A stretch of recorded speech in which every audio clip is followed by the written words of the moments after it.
recording is happening. Okay. So the two ways that I came to that was a thought experiment in which there were no special rights by any member within a society. So the obvious one being our police force have, well, especially in Canada, have special rights over the populace, which is they can carry arms, which we can't. They can, have vehicles that have spotlights and things that others can't. Well, if we eliminated any special rights, it's either we elevate the polis to have all the rights the police have, or we reduce the police to being citizens only, and how effective that would be. So that naturally leads to the notion of everyone a sheriff. That you extend everybody the rights of police enforcement to all the citizenry. You have everyone a sheriff. Well, then within that, there has to be a means of gauging responsibility within that.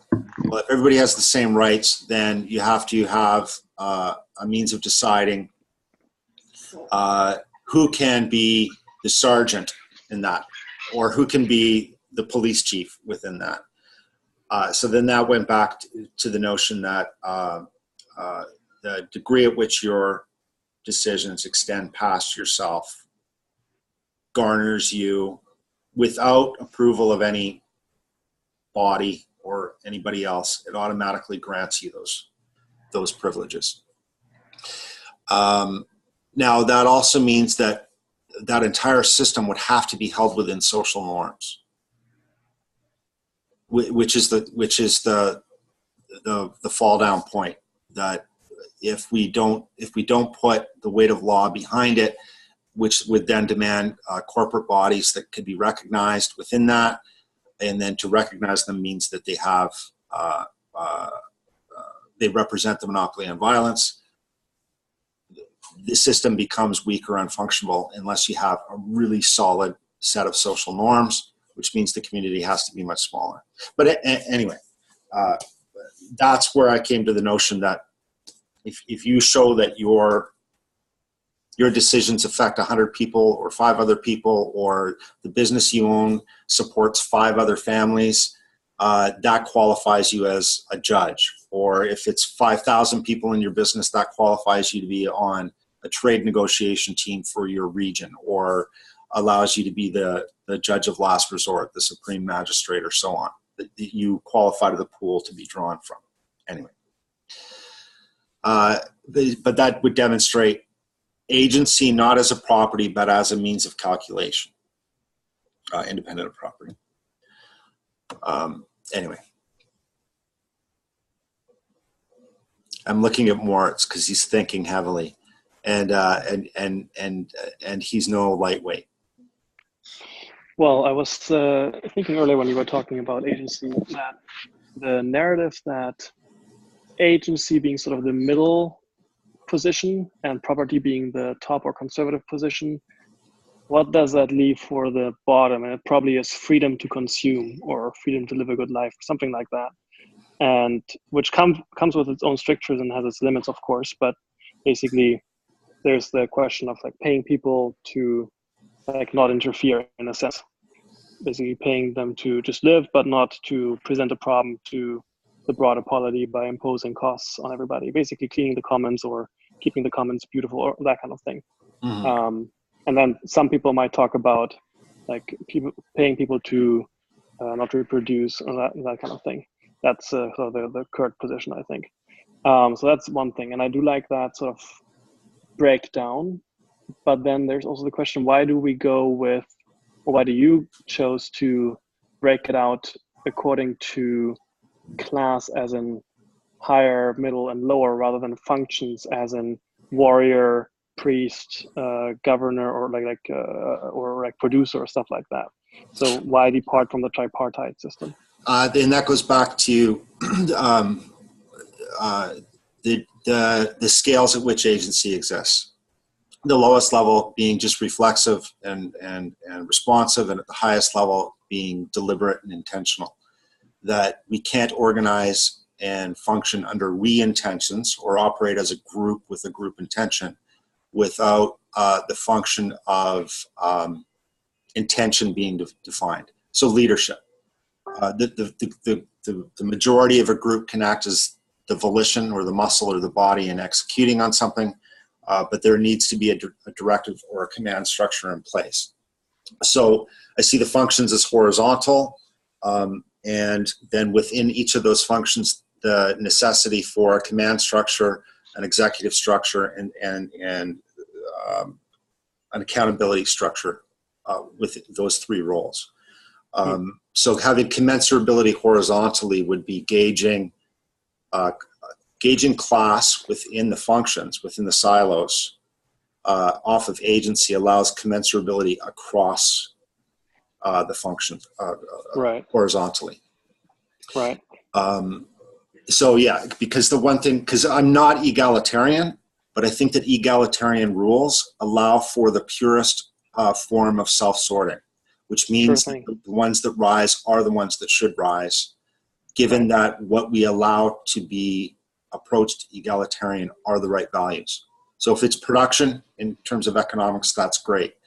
If it's authority and aggression within the military, that's great. If it's care and commons, which we often attribute to consumption, within the social sphere, that's also useful.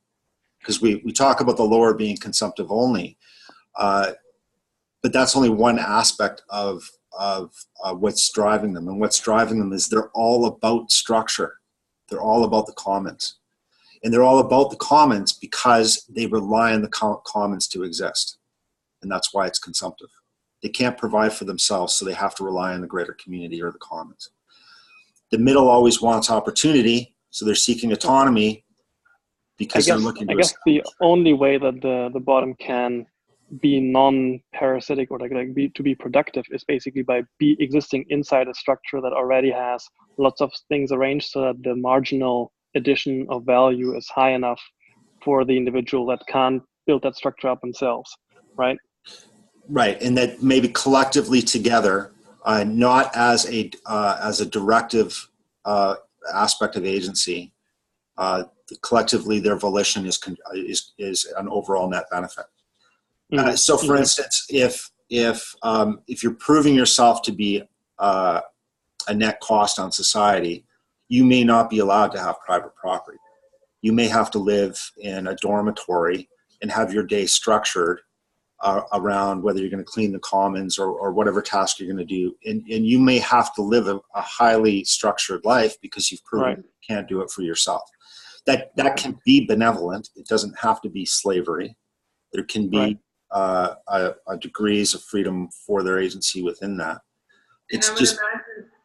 Can you rise above? Like, can you move from one lower level to the next to the next? And I think that's the key thing that I'm looking at, is that when we have a low bar of agency, then your demonstrations, your own actions will be what allows you the mobility, because the mobility is extremely crucial. Most of the argumentation that I see around a preservation of, say, the upper classes, whether that's back to a monarchy or a restoration of noble families, I don't see them arguing as much for a natural order of things as much as they're arguing for gatekeeping around particular classes. They're looking for hard breaks in a way of preventing anybody from rising into that. And I think we should dispense of that. That's why I say that you rise in class based on what you've demonstrated. So if you demonstrate independence by any of these means, you are now an independent. If you demonstrate that you are a leader, you are now upper class. Nobody can take it away from you. Sure.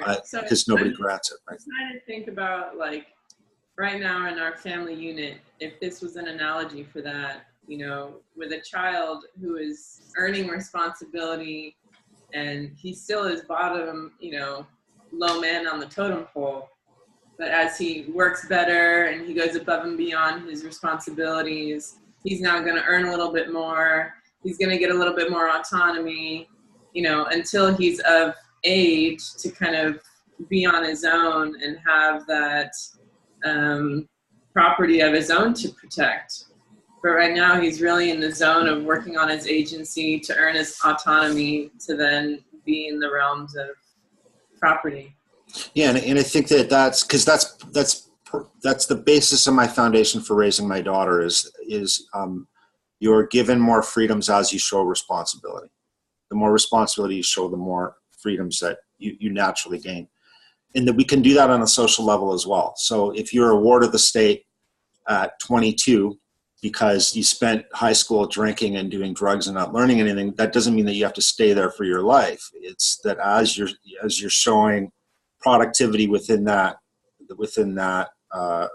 realm, say as maintaining a public park and living in the dormitory of staff that maintains that public park. Well, if now you're the one that's directing the other members of your team, you're showing a greater agency and you're showing a greater depth of responsibility. And with that, should be granted more autonomy, and that we can work through this, the social system that way, where agency and demonstration of agency all the way up. So we have to start with the presumption that everybody has agency. And then it's what you do with that agency that not necessarily grants you privileges as much as warrants restrictions, and the lifting of those restrictions as your demonstrations change. I don't know how many very wealthy people that I've known in my life that we would all consider upper class that live off tremendous amounts of debt and produce very little outside of persuasion and argumentation. And these are not people that we want in the top. I was going to say it is very inspiring, because if you look at the aspects of how people tend to grow and if they're really influenced by their environment, I mean, if you're laying the baseline as everybody has agency, now there's zero room or zero tolerance for those who are parasiting. Well, right, because the presumption is that the parasitic action is intentional. Now, I don't even draw agency or even consciousness attach it to agency. Agency is simply your impact on the world. If you have an impact, you're an agent. And then scaling up from there, intentionality and deliberation comes later. And we measure that by a scale of autonomy. And I think that's really why we need those two. Agency is the substance, and autonomy is the measure of that substance, is kind of what I'm getting at. If we don't have a presumption of agency across the board, then we can clip it off and say none of these people have agency. The reverse of that is that we can say none of those actions they've taken are acts of agency. So they're not culpable, they're not responsible for it. So essentially what I'm getting at is Kurt's definition of agency is identical to what the left has defined agency as, and exactly how they're using it to erode legal systems by saying we must consider the social economic conditions of people, or we must take into account their cultural ignorance or the culture they came from as a way of not being legally culpable for their actions. So we have to presume agency if we're going to hold people accountable. But to say that that's a justification for my definitions is just that. It's a justification from outside the definition. That you said substance, and then so the substance is agency, and then this is the measurement is autonomy? Is autonomy. Is autonomy then becomes a property, then autonomy comes the substance of property, and that property would then be the measurement of autonomy. Yeah, and it would be one measure, because property would be the demonstration of agency from the past, and that could also be intergenerational. So the properties that I've created, whether that's a commons or that's accumulated wealth, is a demonstration of my ability to use my agency. So we can measure it off property. And then from within that, the second bar in there would be autonomy. Well, if I've inherited all of this wealth, is that property a measure of my own agency?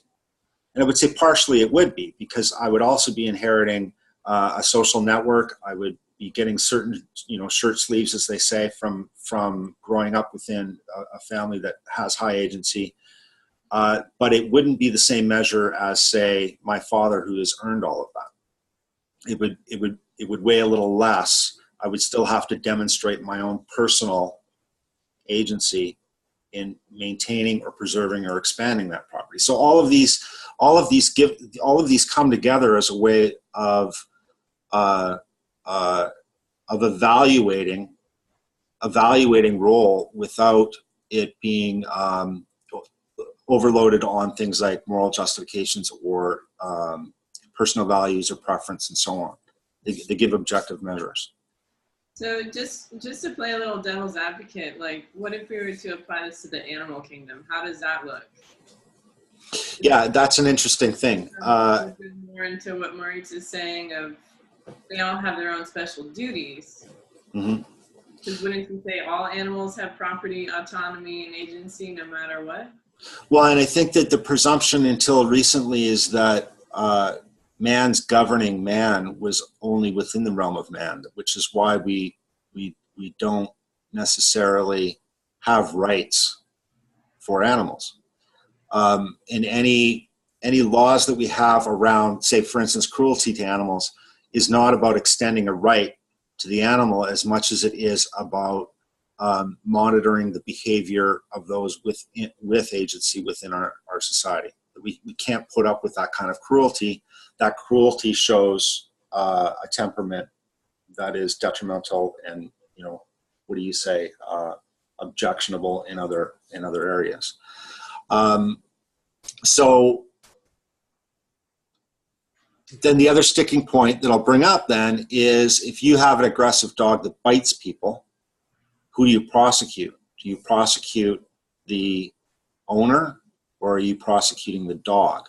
Because we do both. We put the dog down without any punishment to the owner if they're proven dangerous, or we impose fines upon an owner that is allowing the dog to be in dangerous situations, cause danger to other people. So do we expand that out to agency of animals? A cow is contributing to the commons by producing milk. Can we hold a cow culpable for their participation in the commons if there's no intentionality or deliberation around their contribution? I mean, a cow can't ensure my rights. Say again? What's that? A cow can't ensure my rights. The cow can't control your rights. The cow can't ensure my rights. The cow cannot ensure your rights. Like, it's not a... Right. Yeah, it can't defend those. So it's like that's the argument that JBP makes about animals not having rights. Is that they can't ensure the right back. So it's mutual insurance of rights that grants us those rights. Which is why animal rights are an oxymoron. Right. And that makes perfect sense in terms of reciprocity. Don't tell the vegans. Like, yeah, well, you would probably want to avoid cruelty, of course, but I mean, I like the idea that, yes, animals can't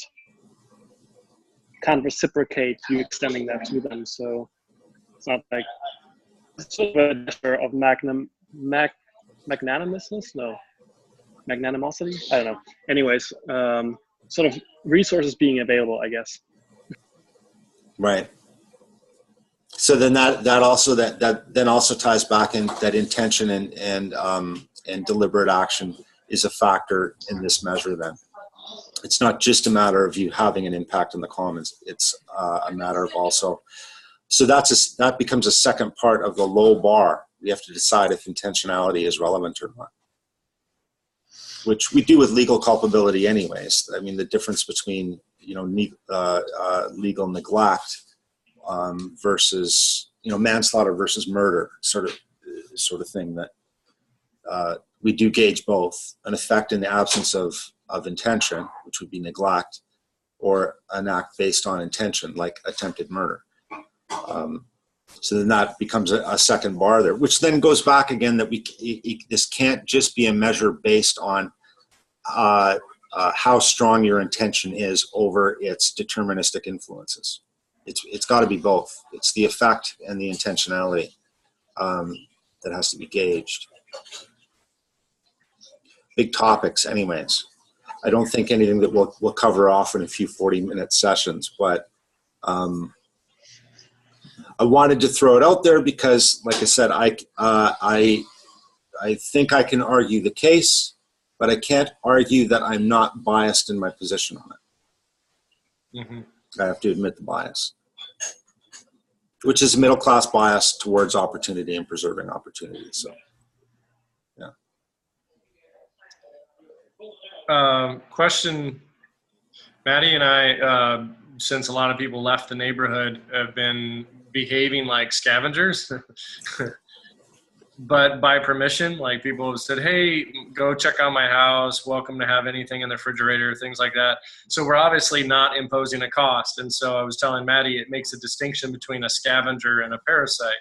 So a parasite is imposing a cost. It's negatively affecting the host, even to the host's death.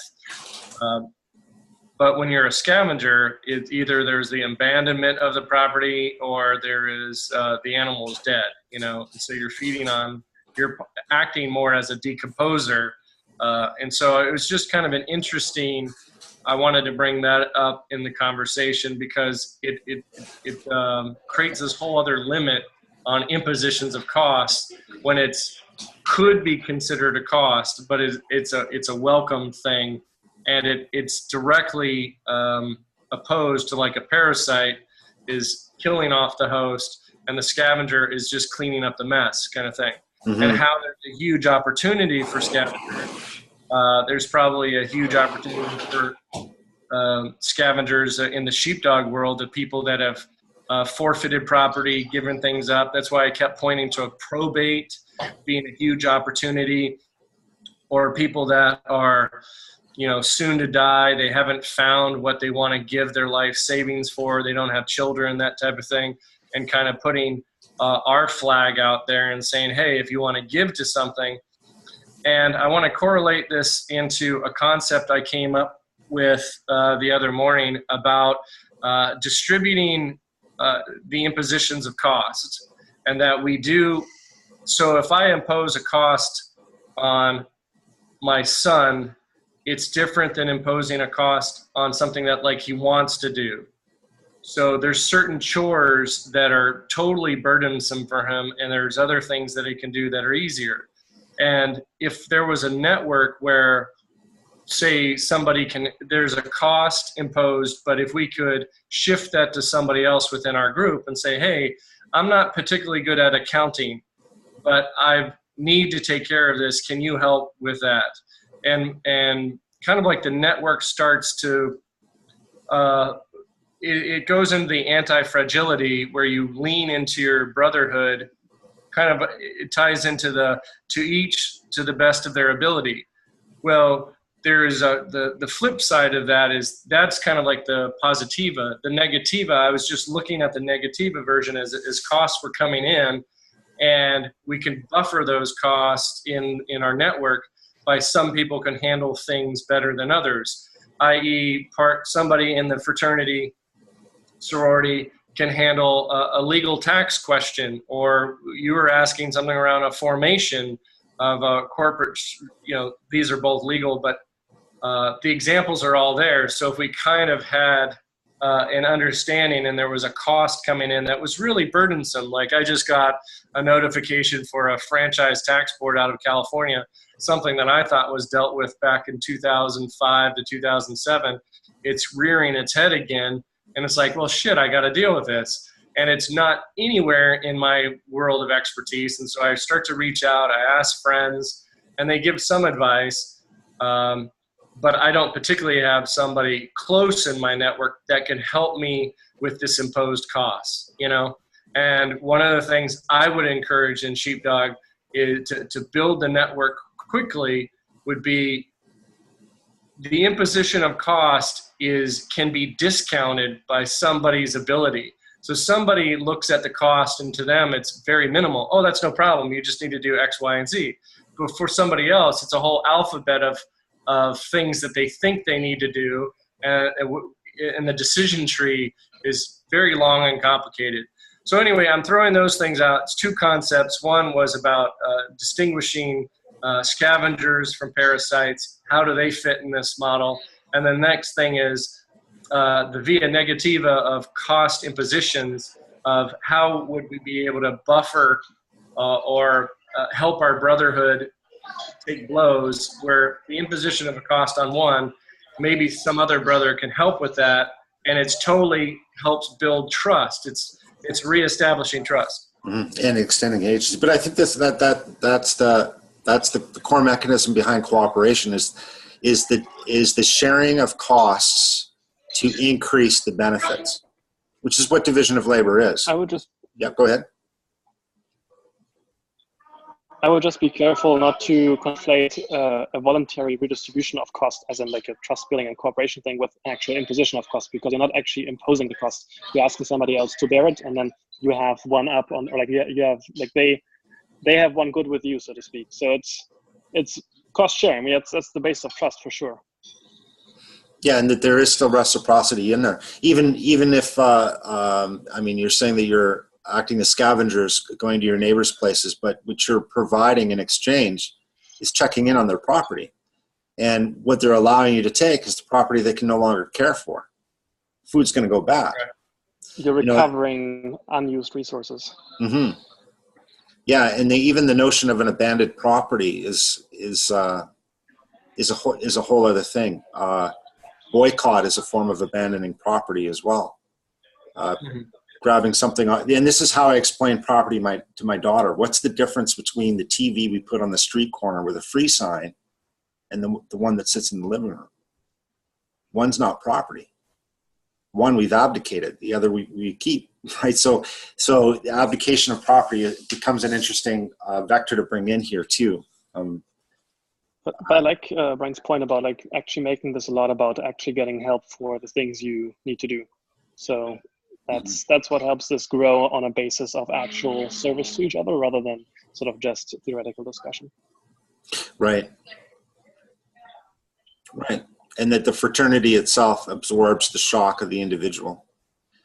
Yes, and so I would just offer up anybody who does need connections to specific types of individuals, please reach out, because I have a very large network in very many different areas. So I'll be happy to put that in this. Yeah. Same. Excellent. Yeah, and I was thinking that at some point, and this is where Holochain would come in, is a means of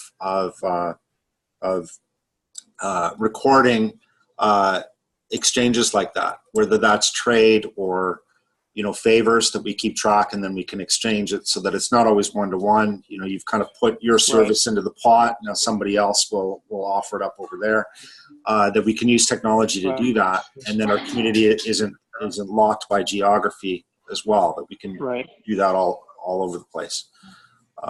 There's stuff that I'm helping work on that's going to be going in this direction, where you can have non-local geographic, you want to have it, sort of societies that are mutual aid societies, which can either be around like legal defense funds, or I don't know, insurance, or whatever you want to make it about, enabled by crypto, specifically by Holochain, and structured as a commons pretty much. I mean, this is really like, you should think of the Holochain stuff really specifically as a commons engine, as in literally the architect forces that to be the way that it's organized. And if you use it the right way, I mean, you can still use it to make a corporation or something like that. But the way that it works is that you have agents carrying their own state, having their agency within them locally, not abdicating it to anybody, but then coming together under a shared set of rules that determines the way that they can interact in that shared space where they share data and information and resources and value. And so what you're talking about with like having this be recorded in some way, this is coming down the road in the next like 6 to 12 months, maybe longer, like to actually be functionable. So I'm working with a couple projects. Yeah, and I thought in terms of doing that, it ends up being one more vector on a reputational system. So then now we have a record and means. So this is about allowing us to scale beyond just the people that we know in person online, that you have now a means of tracking reputation, a degree of trust, Right. not just the skill set, how much has been paid in. These two also become a way of marking who's are the major contributors to the commons. That could then dictate who ends up being on a leadership committee within it. Like it's powerful stuff around. I would just offer up. In the meantime, before we get like down how we structure all those things. Like it's as simple as posting like in a Facebook group, hey, I need this. Do you know anybody who can help me with that? And then when that's successful, posting underneath that or making another post like, hey, this worked out great. Thanks for that. And this is like an easy way to do that. Like you don't need to like get too far down the structure perfectly technologically. It's like Facebook groups work great at this scale where we're at right now. But you're right. Once we scale higher, then I think it's just a matter of making sure that groups form and stay around a certain number of like a certain size subgroups that care about a specific thing more than others. Be that along, I don't know, values based or function based or geography or whatever. Right, and I think that if anything, that eventually that you would give a precise idea when groups need to bifurcate off and confederate. So the optimal size, optimal management size, and so on. Anyway, I need to cook dinner. I need to take care of my girls. Heavy topics. Thank you guys for contribution and the support each week. And talk to you next time. All right. See ya. See you later. And we'll check out those links that Moritz sent too. Cheers. Okay. All right. See you guys. Bye-bye.